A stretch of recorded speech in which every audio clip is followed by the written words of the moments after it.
This channel does not promote any violent, harmful, or illegal activities. All content provided by this channel is meant for an educational purpose only. Top quality और consistent performance के लिए सिर्फ silver pump नाम याद रखना।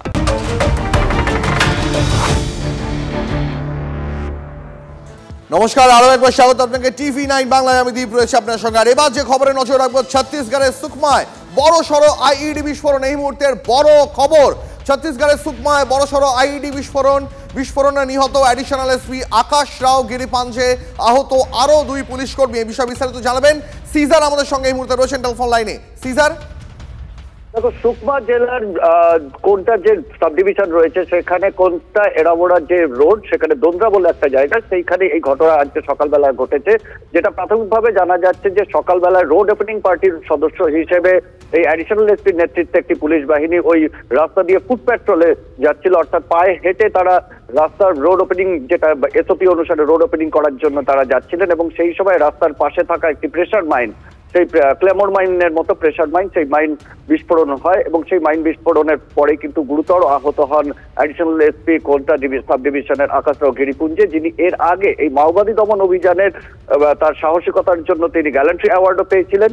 সেই additional SP গুরুতর আহত অবস্থায় তাকে দোদরা যে হাসপাতালে নিয়ে এলে সেখানেই তার মৃত্যু হয়। তার সঙ্গে থাকা আরো 2 জন পুলিশ কর্মী তারাও কিন্তু গুরুতর আহত হয়েছেন। এবং ছত্তিশগড় পুলিশের পক্ষ থেকে দাবি করা হচ্ছে এটা একটা বিচ্ছিন্ন ঘটনা। মাওবাদীরা এই মুহূর্তে ওই এলাকায় আর সক্রিয় নেই, পুরনো পড়ে থাকা মাইন বিস্ফোরণে এই ঘটনা ঘটেছে এবং মাওবাদীরা ঘুরে দাঁড়াচ্ছে এই ঘটনার মাধ্যমে, এমনটা কিন্তু ছত্তিশগড় পুলিশ অস্বীকার করছে। এবং তাদের দাবি, ছত্তিশগড়ে এই মুহূর্তের যে পরিস্থিতি, মাওবাদীদের ঘুরে দাঁড়ানোর কোনো সম্ভাবনা নেই।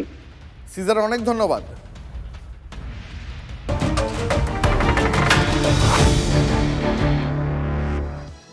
পরে খবরে আসি। দেখুন, 10 দিন পেরিয়ে গেছে, এখনো পর্যন্ত খোঁজ নেই আখড়া সন্তোষপুরের নির্যাতিত নাবালকের, যাকে মোবাইল চুরির অপবাদে বিদ্যুতের শক দেওয়া হয়েছিল। ওই নাবালকের সন্ধানে হন্যে হয়ে খুঁজছে পুলিশ। মূল অভিযুক্ত শাহিন শাহ সহ 5 জনকে রাতভর জেরা করেছে পুলিশ। অভিযুক্তদের বয়ানে অনেক রকম অসঙ্গতি পাওয়া গেছে, এমনটাই পুলিশ সূত্রে খবর। শাহিন শাহ সহ বাকিদের কল লিস্ট চেক করছেন তদন্তকারীরা। ঘটনার পুনর্নির্মাণ করতে ধৃতদের শাহিন শাহর কারখানায় নিয়ে যাওয়ার ভাবনাও পুলিশের।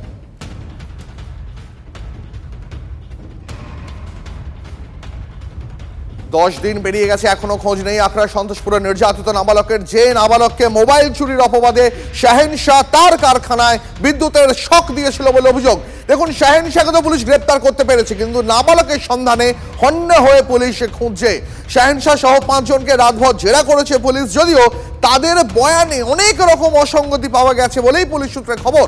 শাহিন শাহ সহ বাকিদের ফোনের কল লিস্ট চেক করছে পুলিশ। ঘটনার পুনর্নির্মাণের ভাবনা রয়েছে, তার জন্য ধৃতদের শাহিন শাহর কারখানায় নিয়ে যাওয়ার চিন্তা ভাবনাও পুলিশের রয়েছে। কোথায় লুকিয়ে রেখেছো? কোথায় লুকিয়ে রেখেছো? সব ফাঁসানো হচ্ছে, সব ফাঁসানো হচ্ছে। পালিয়ে গেছিলে কেন? এইটা ছেলের বাবাদের ঘরে ফাঁসা। তুমি পালিয়ে গেছিলে কেন তোমরা তাহলে? ভয়তে পালিয়ে গেছিলাম। ভয় ভয়তে। কোথায় না, আমাকে মারার জন্য পালিয়েছিল। কোথায় লুকিয়ে রেখেছো? ছেলেকে কোথায় লুকিয়ে রাখা হয়নি, কারখানা থেকে পালিয়ে গেছে। আচ্ছা, কেন মারধরটা কেন করেছিলে? মারধর, ওকে মোবাইল চুরি করা হয়েছিল, ওই জন্য। মোবাইল চুরি করেছিল বুধবারে। ঘরের ছেলেকে ঘরে ফিরিয়ে দেওয়া হোক, এমনটাই দাবি করছেন ইসলামপুরের নির্যাতিত নাবালকের পরিবার। না, মনে ভাববে তে সেন্সা এই ছেলেটা এরকম তুমি বাঁধছো, এরকম কান সেট করছো, এরকম ছেলেটা দোনো হাত পা বাঁধা আছে, তো এই ছেলেটাকে ভাগতে পারবে কি? পুলিশ অফিসারের মনে নাই? ওই সেন্সা যেটাই বলবে সেইটাই কি পুলিশ অফিসার শুনবে? এখন আমি বলছি আমার ছেলেটা জিন্দা আছে না কিছু হয়েছে, মৃত্যু হয়েছে, আমাকে ছেলেটা লাগবে। সেন্সা যেখান থেকে আমাকে খুঁজিয়ে দোক। ছেলেটার খোঁজ পাচ্ছি না, আর উনি সেন্সার বললে কি সেন্সার কথাটাই হয়ে যাবে? তো সেন্সার কথাটা হলে সেন্সার আমাকে দিয়ে দোক, আমি দেখছি সেন্সারকে যে কোথায় রাখছে ছেলেটা না রাখছে। আর ওকে ও বলছে ওর ভাই ম্যান হলো, ম্যান গুন্ডা বেশি হলো, সব হলো সেই ফারুককে কেন ধরা যায়নি এখনো?